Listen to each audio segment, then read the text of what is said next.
Olá, bem-vindos, bem-vindas e bem-vindos à quarta temporada do Aircast, o primeiro podcast sobre marca empregadora criado e produzido pela Air Branding.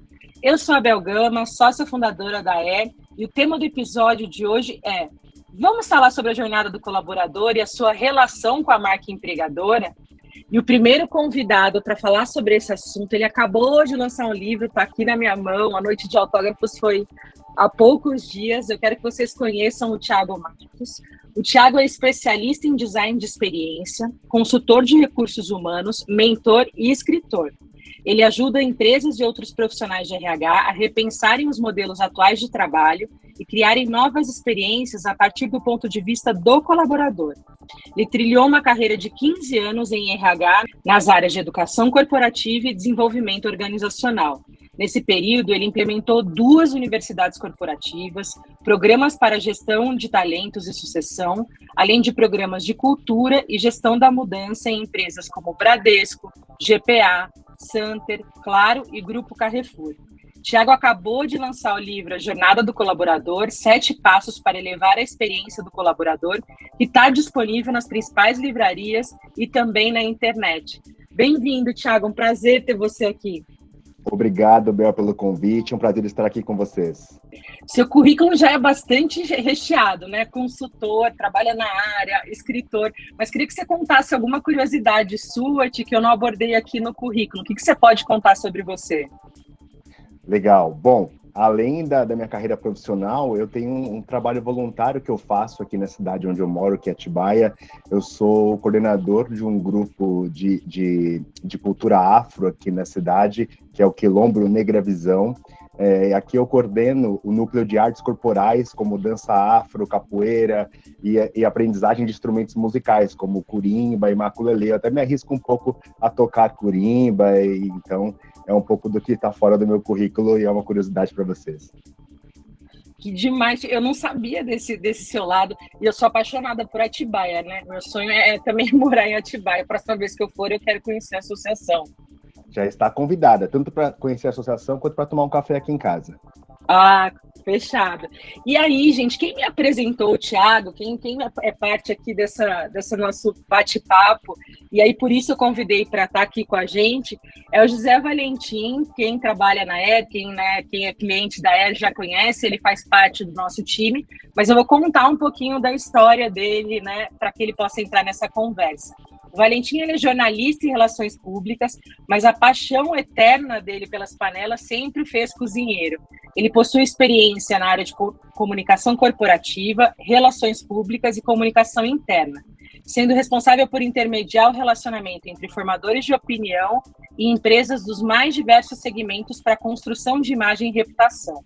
Aqui na Air, hoje, ele coordena um time focado em employer branding, propondo ações criativas de comunicação, desenvolvendo planejamentos estratégicos e de relacionamento com colaboradores e stakeholders, além de acompanhar as ações de cultura e engajamento. Bem-vindo, Valentim. Olá, Bel, bom dia, muito obrigado pela abertura. Oi, Thiago, muito obrigado por topar o convite e por estar aqui conosco hoje nesse Aircast. É um prazer, Valentim, obrigado. Val, queria fazer a mesma pergunta que eu fiz para o Thiago, a pergunta clássica aqui do Aircast. A gente já viu aqui que você tem a paixão pela cozinha, posso dar até um spoiler, se formou também em gastronomia além de jornalismo, mas o que você pode falar sobre você que não está nessa biografia que eu contei? Eu acho que eu posso contar que eu sou um apaixonado por bacon, farinha, tecnologia e dendê. Uma mistura ótima, né? Uma mistura bem complexa, digamos. Muito bom, Val. Antes da gente falar sobre, né, essa relação aqui, né, de nós três, quais são os assuntos que nos conectam, como vocês se conheceram, eu queria já começar falando do livro do Thiago, porque eu, como uma leitora voraz e também já participei, né, de capítulo, de livro da Bruna, eu sei que o lançamento de um livro é uma coisa muito importante para a vida de uma pessoa, né? Assim, é uma obra que ela exige muito da nossa dedicação e também que quando ela é concluída e lançada, que acho que o Thiago, né, conseguiu fazer do começo ao fim, traz muita responsabilidade, mas também muita felicidade. Ti, queria que você contasse como é que veio a ideia do lançamento do livro e quanto tempo você demorou para concluir, né, essa jornada da escrita. Maravilha, Bel. Bom, a ideia do livro surgiu lá quando eu trabalhava na Claro, e inclusive com o Valentim, em um projeto de experiência do cliente. E a partir daí, dos insights que eu tinha lá com o projeto de gestão da mudança que eu atuava lá para a experiência do cliente, eu comecei a olhar para dentro de casa, para problemas dentro da organização que poderiam ser melhorados usando conceitos de design, usando ferramentas de experiência do cliente ainda, e aí comecei a conhecer um pouco mais sobre experiência do colaborador, né, que ainda hoje se fala pouco, mas na época, há 2 anos atrás, falava-se menos ainda. E aí eu me deparei com um grupo de profissionais de RH ali, colegas de trabalho, sedentos por informação, mas muito confusos de saber procurar as fontes. A maioria das fontes naquela época eram todas literatura em inglês, e eram poucas ainda. Então, eu tive a ideia de aterrissar um pouco esses conceitos, trazendo para a língua portuguesa, e falando um pouco de como eu construí um modelo implantado na Claro, primeiramente, e agora, em um segundo momento, no Carrefour, e um modelo prático, usual, que as pessoas poderiam usar ali com as ferramentas de design para construir o seu modelo de trabalho, falando de experiência do colaborador. E aí ele demorou, entre o pensar, né, sobre o livro, escrevê-lo, idas e vindas com as validações todas e as negociações com a editora, demorou cerca de 1 ano para ser produzido. Então, agora em agosto, agora em julho, final de julho, quando eu lancei, a gente estava quase fazendo 1 ano do dia que eu comecei a escrever a primeira frase dele e começar a trabalhar nesse livro. Que demais, Ti. Mais uma vez, eu te dou todo o parabéns por esse processo, como você falou, um trabalho de 1 ano, e é muito legal ver o produto pronto aqui nas nossas mãos. Queria voltar um pouquinho, você citou a Claro, falar da história, né, que a gente tem em comum, né? Você e o Valentim se conheceram na Claro, o Valentim, né, e eu como agência, você como cliente, o Valentim em CX, né? A gente faz um trabalho muito forte para CX, você estava em EX, e aí todo mundo tem muita dúvida, né, sobre essas terminologias, o que é parecido, o que é diferente de Customer Experience, Employee Experience, e qual que é a diferença disso também, né, em relação à jornada. Queria que você comentasse um pouco, né, Valentim, sobre isso. Claro, Bel. Hoje, embora ambos os termos sejam constantemente confundidos, o Employee Experience e a jornada do colaborador, digamos, são 2 conceitos distintos, porém conceitos muito complementares, conceitos que andam muito juntos no dia a dia. Basicamente, a experiência do colaborador incorpora diversas ações para tornar a relação com a empresa positiva em todos os aspectos, e a jornada do colaborador, por outro lado, é parte fundamental dessa estratégia, é ela que faz ter um caminho linear, já que sem analisá-la, sem olhar para a jornada do colaborador, não é possível entender o comportamento e a relação entre as duas partes, entre a relação marca empregadora e colaborador. E, Ti, queria complementar essa pergunta. Se a gente falar de CX e EX, a gente está falando de targets diferentes, né? Uma é uma jornada focada, né? Uma experiência focada no cliente, outra é uma experiência focada no colaborador. Mas as ferramentas, a metodologia, elas também se conversam, são similares? Você que é expert nessas 2 questões? Super, super convergem. E, aliás, eu comecei a fazer os exercícios, né, para a experiência do colaborador, usando todos os conceitos e ferramentas de experiência do cliente, porque são coisas diferentes, mas os modelos de trabalho cabem super bem, cabem super bem. Então, assim, aliás, um dos conselhos que eu já deixo para os colegas que estão nos ouvindo aqui. Quer começar, mas não sabe muito bem por onde, começa com as ferramentas de CX mesmo, para você começar a exercitar ali algumas análises, alguns estudos, porque super cabe. A gente ainda precisa amadurecer um pouco sobre as questões principalmente de indicadores de experiência do colaborador, mas eu acredito que dá para a gente cruzar com facilidade os indicadores, por exemplo, de NPS falando para cliente e NPS falando para colaborador, porque para mim há uma relação muito forte de ambas. A entrega de resultados dentro de casa, proporcionando uma boa experiência, pode alavancar resultados que geram a experiência do cliente lá na outra ponta muito melhor. Então, ambas estão muito ligadas. Eu acho que eu posso fazer um paralelo aqui com marca empregadora, né? Eu estava olhando outro dia para fazer uma aula sobre o funil do marketing e o funil de atração, né? De recrutamento e seleção. E aí é engraçadíssimo, porque o funil do marketing tem mais de 100 anos, assim, é uma coisa há muito tempo que já existe. Enquanto quando a gente fala do funil do candidato, é uma coisa de 20 anos, 15 anos, a primeira publicação. E acho que é isso que você está falando, a referência, né? Parece que sempre tudo começa meio com o branding, consumo, as metodologias vão se desenvolvendo, e depois a gente começa, né, quando vem essa era nossa super focada no colaborador, começa-se a ter necessidade de desenvolver ferramentas e técnicas para esse tipo de público, né? E isso é muito Exato. quente, é muito de hoje em dia, né? Exato, e nos últimos tempos o RH tem consumido muito conteúdo e método de marketing, isso eu vejo com bons olhos, né? Porque além de oxigenar como essas coisas são feitas dentro de RH, a gente também consegue proporcionar experiências diferentes e melhores para quem está dentro da empresa. Então, esse olhar do RH também com a sua faceta de marketing, né? Tanto para dentro quanto para fora, para atrair a profissionais do mercado, é importante e é uma visão que também traz um pouco disso que você está falando, que é dessa junção aí de ferramentas e métodos de marketing embarcando dentro de RH. E no teu livro você foi mais ousado, você trouxe mais uma camada para a gente, né? Eu não quero dar spoilers, porque eu quero que todo mundo leia e vale a pena, mas a leitura no livro, ela é muito surpreendente porque ela pode ser considerada em 3 grandes divisões, né? Primeiro tem uma parte bastante literária, de um diálogo seu, de uma jornada da sua vida, né? Bastante interessante e emocionante, né? Com a sua irmã, que embala essa narrativa. Depois tem toda uma parte da jornada, né? Mais teórica e depois até uma jornada mais prática de exercícios. Como é que você chegou a pensar nesse formato que misturava 3 grandes jornadas? Parece que é quase uma metáfora da metáfora da metáfora, né? O livro, assim. Olha, eu não tinha pensado nisso, viu? Mas é interessante esse ponto de vista, porque eu não tinha pensado por esse viés. Mas eu não fui nada programado, viu, Bel? Porque quando eu pensei em escrever o livro, foi daquele insight que eu tive, né? Das pessoas tendo dificuldade de aterrissar os conceitos que elas liam na literatura estrangeira para fazer isso acontecer aqui no Brasil. E aí, quando eu comecei aí, então, a princípio, seria um livro puramente técnico.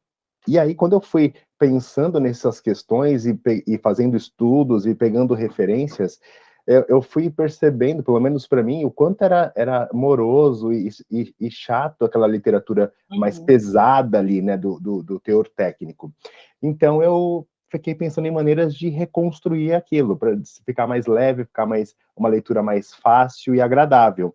E aí, entre as conversas com familiares, com as pessoas do meu convívio, surgiu a ideia de cruzar a minha jornada com a jornada do colaborador, que é o tema do livro.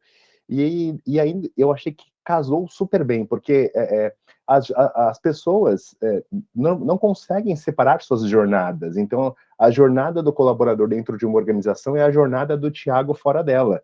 E isso está cruzado, não existe a possibilidade, os problemas pessoais das pessoas, as questões de vida estão cruzadas com as questões de carreira.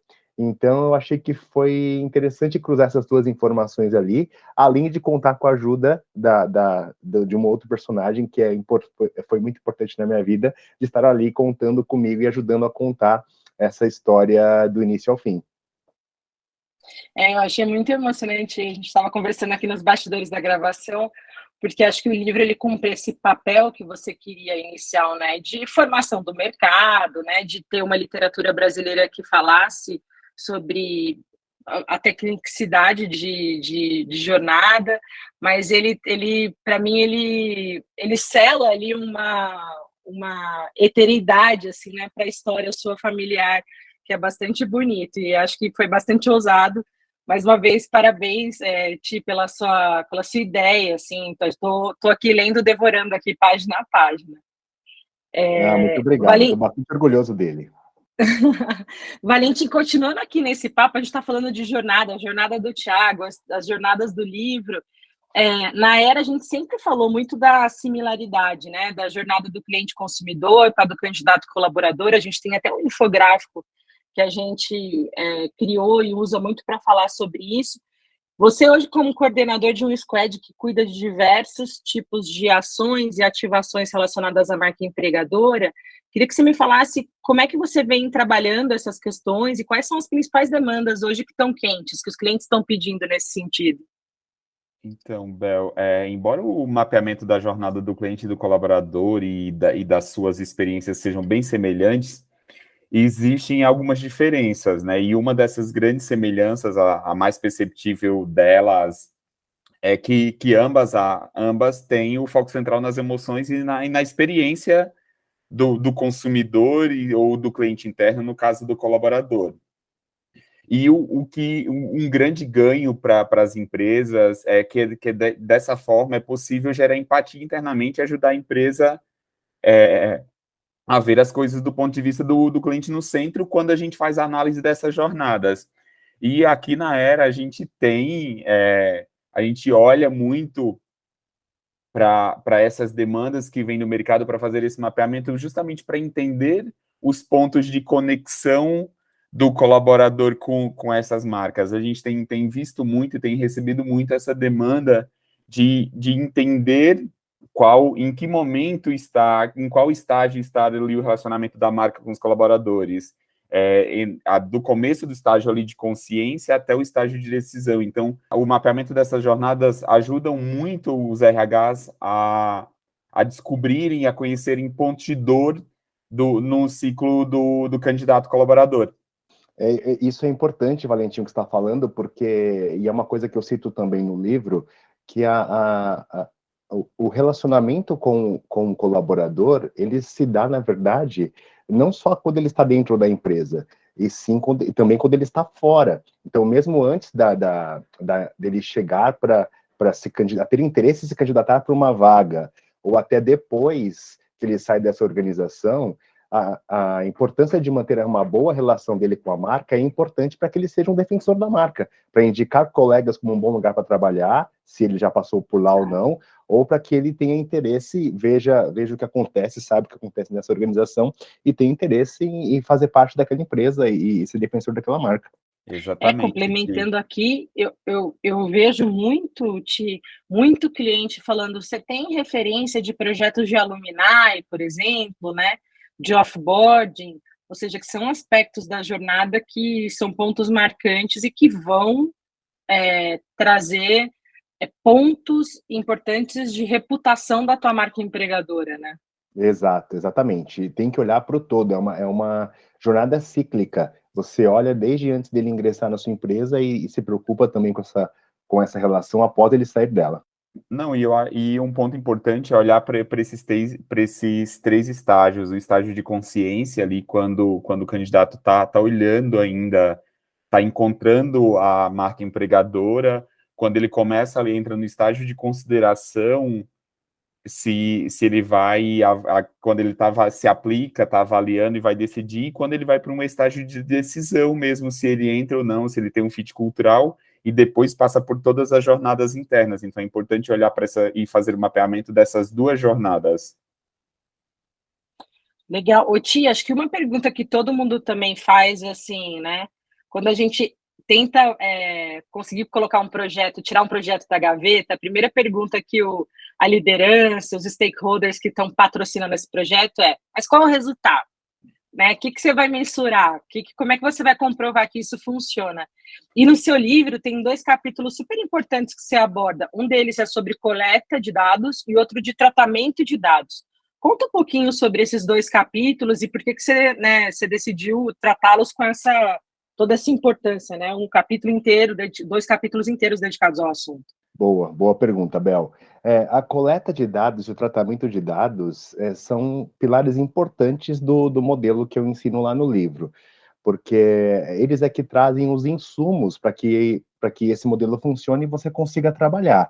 Então, você pode ter lá um bom mapeamento de processo, você pode ter outras informações que você coleta da organização, mas se você não tiver uma coleta de dados ali com quem passa pela experiência, similar com o que acontece com o cliente, por exemplo, no contato com o atendimento ao cliente, você não consegue entender onde há os pontos de atrito. Então, para você conseguir enxergar onde esses atritos acontecem, para entender por que eles acontecem e propor possíveis ajustes de melhoria, você precisa ouvir quem passa por ele. Então, a coleta de dados fala basicamente de dar alguns exemplos de como as pessoas podem implantar modelos para coletar informações, modelos que podem ser automatizados por alguma plataforma, que podem ser feitos também de maneira mais simples, manual, com alguma ferramenta interna. Você pode fazer algum tipo de pesquisa com ferramentas internas, você pode fazer visitas técnicas nos locais de trabalho. Então, existem algumas maneiras de se coletar informações, né? E aí, usando as ferramentas de experiência do cliente, experiência do colaborador, você consegue construir ali algumas informações ali, por exemplo, como que tipo de persona passa por aquela jornada, quais são os pontos de contato desta pessoa com as etapas do processo, e onde esse ponto de contato tem atrito, e aí acaba ocasionando uma experiência ruim para esse colaborador. Então, saber como coletar dados, de que maneira você busca as informações, e com elas na mão, transformá-la nesses insights, são dois pilares importantes, porque a partir daí você consegue entender onde tem problema, você consegue priorizar onde você vai investir tempo, e às vezes dinheiro da sua organização ali, para fazer um processo de melhoria, para propor algum tipo de melhoria com os stakeholders ali que estão no entorno, né, daquele processo, porque nem sempre, aliás, na maioria das vezes, quem está cuidando de experiência do colaborador não é o dono daquele processo ou daquela jornada que tem um problema. Então, existe um papel aí de também de ser influente nessas áreas, para que a mudança aconteça. Há um papel de influência, e influenciar por meio de dados é uma das maneiras mais efetivas que eu já vi. Eu acho que você falou, deu um gancho ótimo para a próxima pergunta, porque o que eu sinto, né, Ti? A gente começou a falar, né, o mundo começou a falar de customer experience a partir das empresas que são customer centric, né? E quando Uber, Netflix, várias empresas, né, começaram a ser criadas a partir desse pensamento do cliente no centro, e aí o que eu vou oferecer para ele, começaram a desenhar produtos nesse sentido, são empresas que começaram a fazer suas jornadas do zero. No nosso caso, em geral, quando a gente está falando de employee, né, de colaborador, a gente pega jornadas já prontas que não foram desenhadas a partir da experiência, foram desenhadas a partir do processo. Exato. Né? Então, são jornadas que vêm com muitas quebras, assim, né? Muitos problemas. Em geral, eu sinto assim, o cliente vindo para a gente, ele vem assim, ó, eu escutei isso, os problemas são esses. Aí a gente fala, ó, vamos ver se são esses mesmos, vamos, né, mapear a jornada, vamos investigar. Só que aí eu acho que tem um ponto fundamental que você acabou de falar do convencimento dos stakeholders, que eu acho que o profissional que se depara diagnosticar é difícil, mas ele está na tua mão. Quando você começa a identificar os problemas, e aí muitas vezes eles são muitos, eles acabam se descascando em vários microprojetos, né? Para corrigir aquela jornada.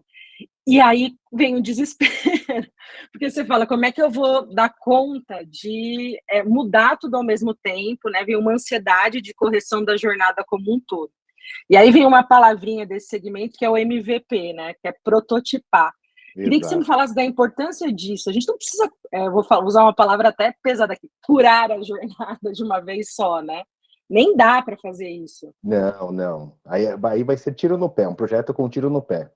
E como é que você acha que a gente pode começar a trabalhar assim? Não se assustar com todas as problemáticas levantadas, escolher algumas e prototipar? Perfeito. E esse é um ponto que eu trato também no livro, Bel. No livro eu falo um pouco, e as 7 etapas ali estão dizendo como você constrói do macro para o micro um modelo que você consiga olhar numa visão sistêmica para todas as etapas da jornada, mas que você consiga entrar no detalhe de uma microjornada, como eu chamo lá no livro, para cuidar de um problema de um específico, de um ponto muito no detalhe, sabe? E é esse o grande segredo, porque um projeto como esse, por exemplo, a princípio, principalmente em empresas tradicionais, que são mais hierarquizadas, para ganhar visibilidade, você primeiro tem que mostrar uma entrega relevante. E a melhor maneira de se fazer isso é escolhendo quais são as brigas que você vai querer entrar, mais ou menos assim. Então, quando você pega, por exemplo, vamos falar de uma jornada de onboarding. Uma jornada de onboarding que tem se falado muito desde a pandemia, para mudar a jornada do onboarding para o onboarding digital, e agora com os modelos híbridos, como é que isso fica. Então, uma jornada de onboarding, ela tem várias microjornadas, desde uma etapa ali de seleção inicial, a candidatura, a admissão, um pré-onboarding, o dia 1 ali da integração, o treinamento on the job. Então, são várias pequenas jornadas, microjornadas, que precisam ser olhadas no detalhe, porque se a gente não fizer isso, há o risco de se perder um ponto de atrito importante ali, porque você não fez o mergulho, né? Não olhou naquele processo, naquela microjornada no detalhe. Então, o meu conselho tem uma jornada como a do onboarding, que algumas empresas estão olhando para o onboarding de seleção a 90 dias, ou de seleção a 180 dias, escolhe uma etapa primeiro, escolhe um pedaço ali, e aí esse pedaço pode ser escolhido por problemas que você já tem ouvido na organização que aquela etapa tem, como, por exemplo, no processo de admissão, ou no processo de entrega de equipamentos, enfim, escolhe esse é um que sempre aparece, né, Ti? Exato, que envolve exato. outras áreas, Exato. é isso que você falou, né? Você tem que ter muita influência nos stakeholders, por exemplo, para resolver o problema dessa microjornada. É isso aí. Então, você escolhe um pedaço pequeno e exercita o processo. Seleciona uma data de corte ali para ter um grupo de pessoas que vão participar do processo contigo, escolhe um modelo de escuta, de pesquisa, que pode ser mais de um, você pode acompanhar, inclusive, as etapas com algumas pessoas, rodar uma pesquisa para que eles preencham no formulário, e depois fazer um grupo focal. Você pode escolher várias maneiras de exercitar o modelo de escuta. A partir das informações desses dados, você constrói ali uma própria persona, uma persona, e depois colocar isso no mapa de jornada. E aí, o pulo do gato para mim, Bel, foi, para construir mapa de jornada, foi construir a jornada, primeiro, sobre o olhar do colaborador. Se você pegar, por exemplo, aquele mapa de jornada clássico lá de UX, né, de experiência do usuário, ele tem lá no topo o processo, depois tem lá as outras etapas da jornada, o sentimento da pessoa e o responsável. Essa ferramenta ela é muito boa e é muito prática para a gente trabalhar. Só que se você começar a olhar pelo processo, você já começa enviesado, porque a gente já está enviesado para olhar para as coisas processualmente. Então, eu começava botando no papel ali os pontos de contato, com quem ele falou, qual foi o primeiro contato, com que área, com quem falou, e como foi a experiência, para eu ter primeiro a jornada pelo ponto de vista do colaborador mapeada, aí depois eu ia recheando com qual processo era, com quem falou, quem é o responsável, para a gente centralizar o exercício pelo ponto de vista do colaborador. Isso ajudou muito a construir valor.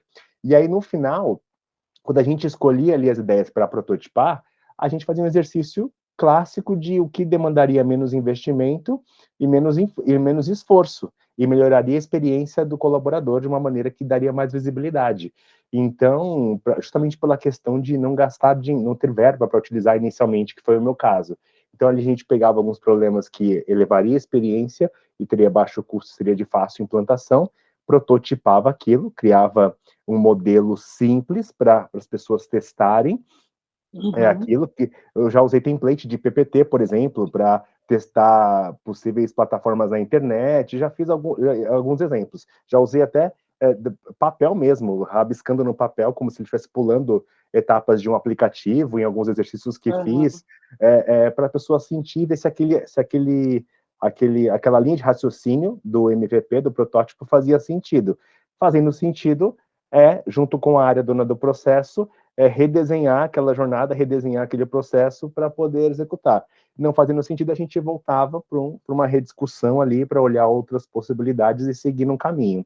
Então, foi um pouco do que a gente fez, é um pouco do que eu ensino no livro, e eu acho que é um dos caminhos mais fáceis de você conseguir influenciar e ir ganhando visibilidade dentro do RH, com os seus próprios stakeholders, com a sua liderança, para futuramente conseguir investimento e fazer coisas mais parrudas, né? Exatamente. Ti, você me trouxe dois insights, por isso que eu adoro o Aircast. A hora que você estava descrevendo do prototipar no papel, né? Às vezes a gente tem uma ideia de que prototipar, a gente precisa construir, de fato, um sistema que funcione. Tipo, não necessariamente, né?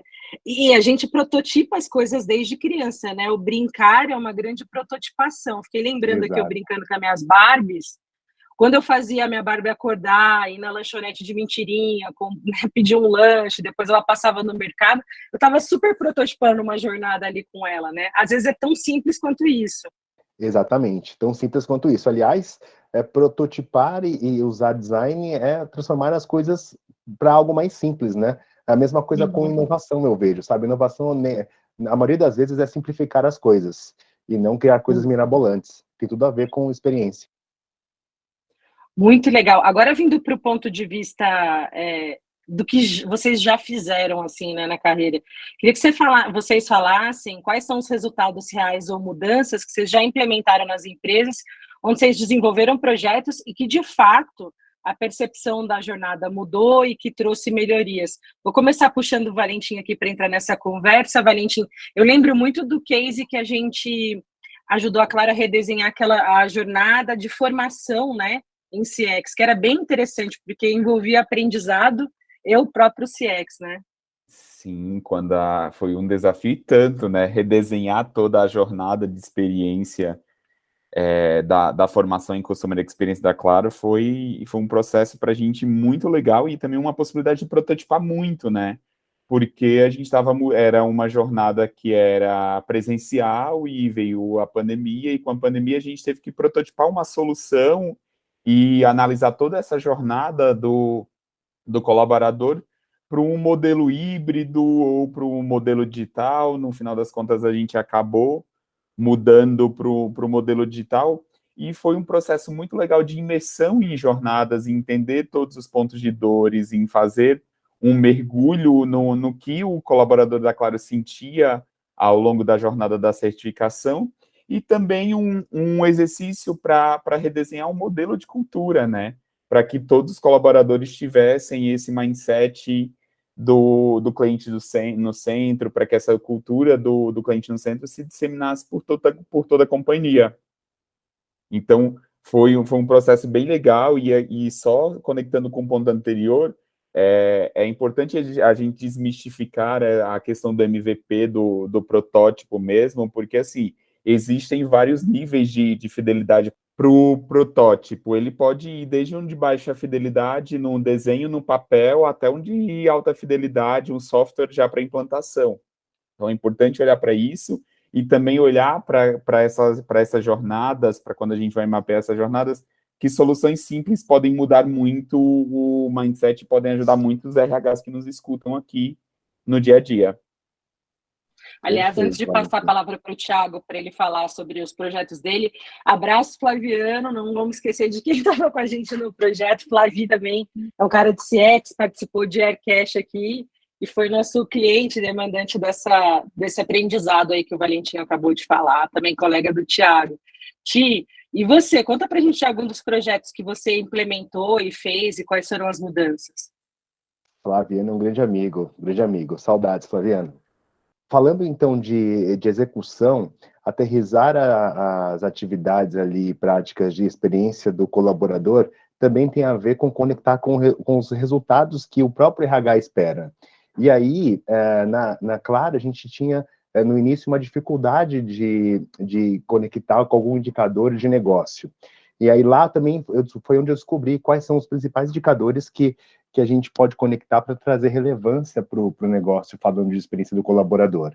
E são eles: turnover é um indicador que dá para conectar com várias etapas da jornada do colaborador, custo de rescisão é outro, que a gente consegue conectar facilmente com qualquer etapa de jornada, e o custo de recontratação. Então, que normalmente não são baratos nas organizações.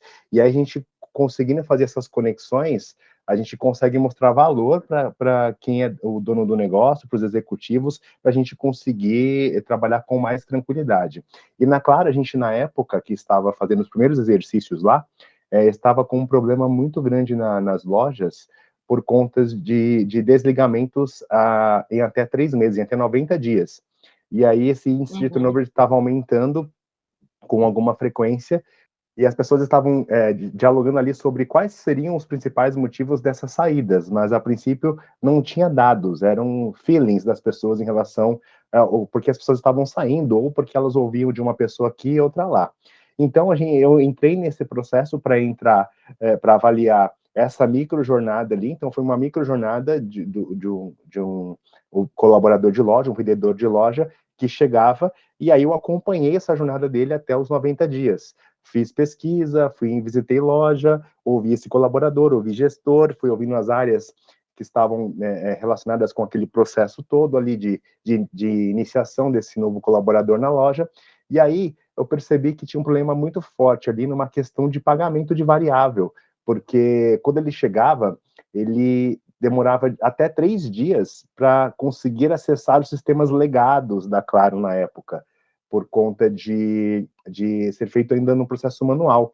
E isso impactava nas vendas dele. No final do período de 3 meses, ele ficava insatisfeito e ia embora.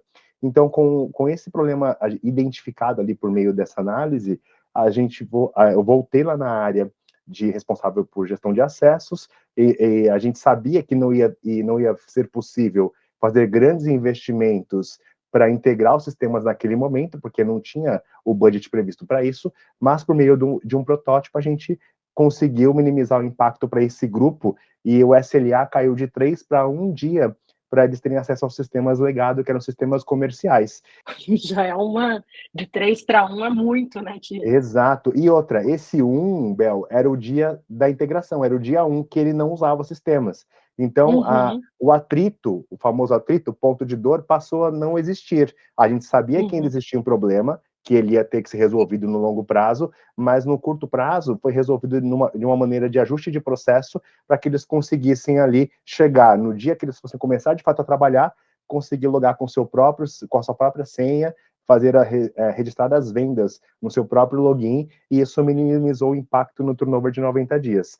E o turnover minimizou o impacto financeiro. E esse impacto financeiro, normalmente nas grandes empresas, vai direto para o EBITDA. Então, olha só como faz diferença para o executivo. Porque normalmente as empresas... Escalando. Exato, elas reservam um budget para desligamento. Então, aquele budget fica lá reservado no decorrer do ano. Qualquer coisa que você tirar de lá, vai direto para o EBITDA. Então, é um grande ganho. Sensacional.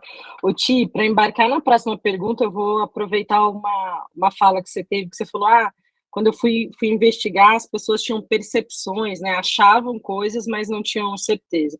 Eu acho que a primeira coisa para quem está trabalhando com jornada é uma pessoa que tem que gostar muito do papel da observação e menos do achismo, né? Fazer diagnóstico sobre jornada não é sobre o que eu acho, né? Sobre o meu ponto de vista sobre aquilo, mas é muito mais sobre a escuta. Embalando nessa minha dica, queria que você desse dicas para quem está começando a trabalhar em jornada. Quais são os seus principais conselhos? O principal conselho é exatamente esse que você deu, Bel, não se deixar levar pelos vieses. Tanto o viés das opiniões dos outros, é importante ouvir porque as pessoas que estão no entorno daquele processo, daquela jornada, já conviveram com ele há algum tempo para entender ali onde tem atrito e onde não tem, mas não se deixar enviesar por aquilo. Eu já tive casos, por exemplo, de um grupo de pessoas fazer tanto barulho com um determinado problema que na hora que nós fomos colocar em um processo, entender indicadores, mergulhar e analisar, aquele problema ele impactava pouquíssimo, falando de percentual comparado com outros e financeiramente, sabe? E que outros que se falavam menos, inclusive, como um grande problema. de experiência do colaborador. Então, o ponto é esse. Você sabe aquela história de que toda história tem três lados, o seu, o meu e o lado verdadeiro? É você exercitar um pouco esse negócio de você estar no meio, ouvir os dois lados, mas mergulhar ali no contexto, na situação, ouvir todos os stakeholders, ouvir as áreas donas dos processos também é importante, não só quem tem a experiência, e fazer as alianças é muito importante, porque quem trabalha com experiência do colaborador, normalmente é uma área que é cross nas empresas, né, que é transversal, né, ela não é dona de processo nenhum, ela impacta em processos dentro da organização. E as pessoas normalmente não gostam de ninguém apontando o dedo lá, dizendo, olha, tem um problema aqui no seu processo. Então, construir as alianças com essas áreas que são os seus stakeholders é importante para que você ganhe parceiros. E as pessoas veem valor naquilo que você está entregando como informação, como dado, e na proposta de ajustar a melhoria. Esse é o segundo ponto. E o terceiro começa construindo as jornadas só pelo ponto de vista do colaborador, porque essa é a parte mais difícil, você sair desse piloto automático. No começo eu tinha muita dificuldade de entender o que era processo e o que era jornada. Para mim as duas coisas eram a mesma coisa e aí eu acabava me enviesando pelo processo. Então esquece o processo, entende os pontos de contato do colaborador naquela etapa, naquela microjornada que você está mapeando. Depois disso, você inclui o processo, você vê onde o processo se encaixa. A partir desse exercício, você vai conseguir sair desse piloto automático e abrir a mente para pensar diferente.